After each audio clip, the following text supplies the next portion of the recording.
Hi guys, it's me, Shay. So for today's video guys, mula ko og uwani ko ninyo. 6 PM na dayani guys. So na-prepare ko kaya nga masabot is 7 PM. Nakaabot na mi diri guys, nabi sa Bungguyan karon. Kung dili mo familiar, kung dili mo taga Davao, naani siya sa Matina, Aplaya ba. Then while nag-wait sa uban na mga kauban guys, nag-browse mi diri guys kung tagpila, kung unsa ilang gina-offer nga mga service. Kani kay naibog man ko sa floating cottage guys. Kita mi dayeg floating cottage so nangutana mi diri ang side. After na mo og browse guys, ibalik mi sa amo ang yadtuan which is ang karaoke box VIP. Nako mga kauban, mga pangin.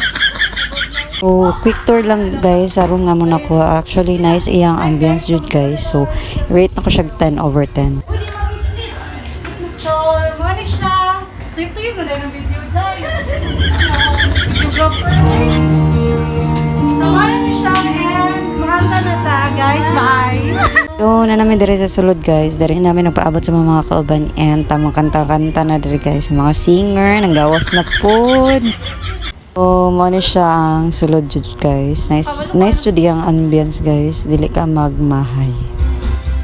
And nata sa exciting part guys, mga onami kay gutom na. As you can see guys, busy ang everyone sa pagkaon. Dili kay obvious guys nga mga ipanggutom na gud ang mga person guys.